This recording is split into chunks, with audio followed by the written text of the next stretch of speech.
Hi, this is Sue from the Mountain Canary Company. Seeing as how I can't get this one started right, Ed's going to start it out for me. Go ahead. Oh, oh, I love that, Sue. We started telling you these mule tales. The reason being is there's so many of the darn adventures I've had for the many years up there. And I just really love to share because I do think, and I hope you all enjoy hearing about them.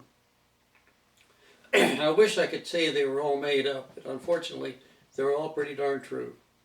To be telling a one like this one, we ought to have a campfire here, and somebody ought to be handing me by now a bottle of hooch to get on with it. Well, this one started out, it took about 3 days to get through this whole little piece of business. And several things went down. Probably one of the most eventful trips I've had in a long time.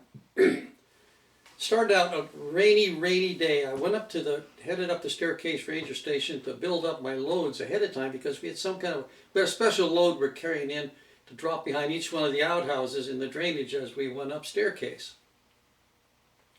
In the meantime, I was there, the radio was popping off. And unfortunately, a hiker crossing the Quinault River had lost her footing and swept down the river and was drowned. It was listening to this going on the radio. It was pretty sad and frustrating for the people up there trying to get to her who couldn't get near her.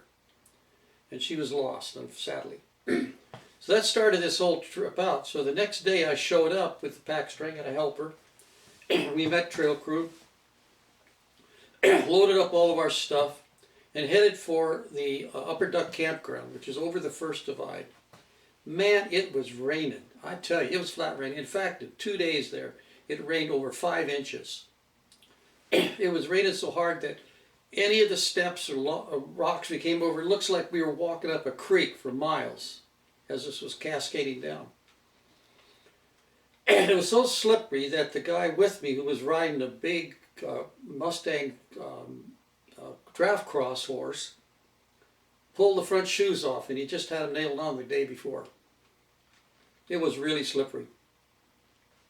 And we got going part way in, and just before we got into the Upper Duck Campground, the trail crew prior had been working in there, and we were moving them up the valley.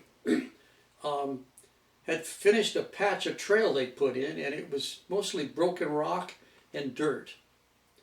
And that rain had softened that up so bad that when we came across, I could see I had the string going, I could see we were damaging that trail piece pretty badly. And my poor little Monty, who was at the time in the pack string, I was riding to Mr. Burt. She was in the back of the pack string. I used to put her back there because she's like a little goat. She could negotiate anything when the speeds even changed. The trail gave way underneath her. She stepped through and sliced her leg open. Okay, that was not a good day. So we got down into the campground. The rain had stopped. Got camp set up and got everything unloaded for the crew, and I got the doctrine on Maudie.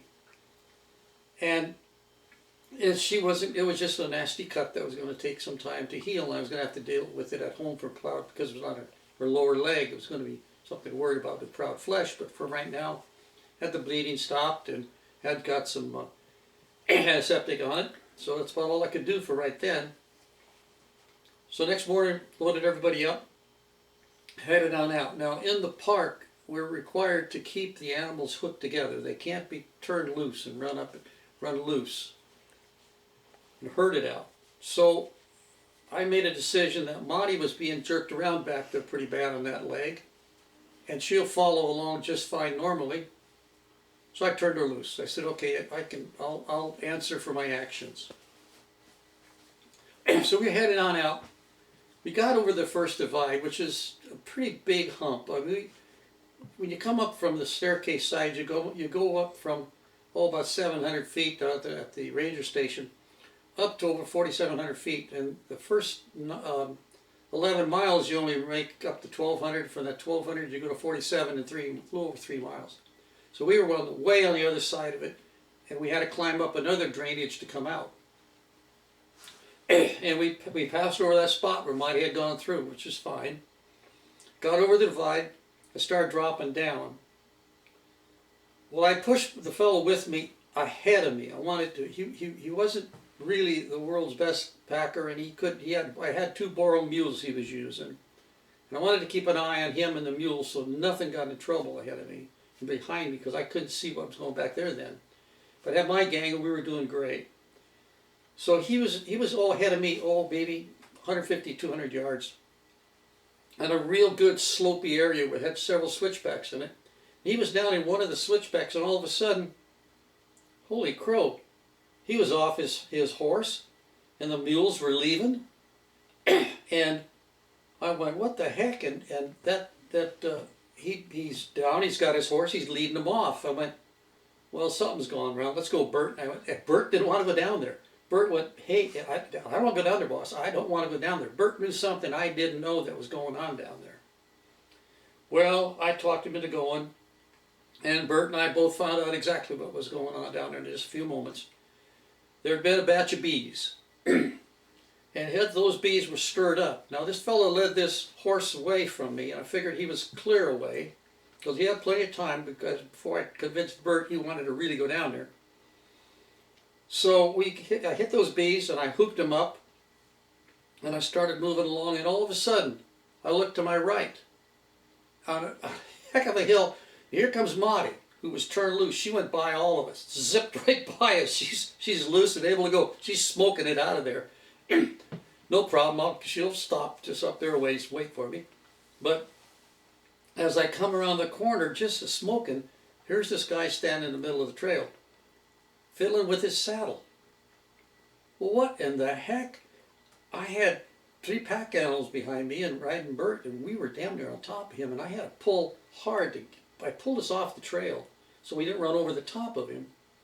Down we went into an area I call black timber. It's a bunch of, it's timber that has, all the limbs have died, the fir trees of all the limbs have died, and they're all sticking out there like stobs. And they're all just sticking at you from all different directions, like a porcupine.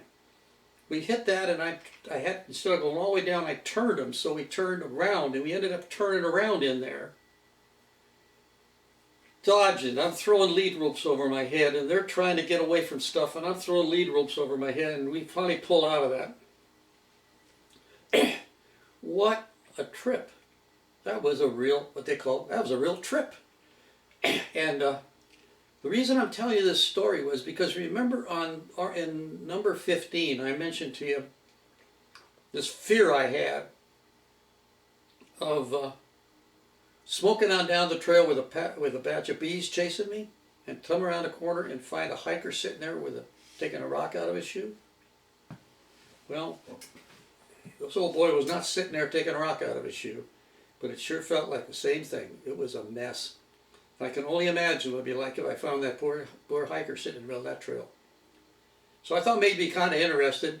There's a whole lot more there in the can, so I could kind of drag them out as we go along. As I tell the informative stuff, I end up coming up with stories, but I also come up with memories of some of the things that went right and went wrong. So that was that one. So I hope you enjoyed it, and you're awful patient coming by and visiting with me. I thank you again, and remember, I want you to please ride as often as you can, but always, always, always ride safely so we can all be back here together. See you later, folks. Good day.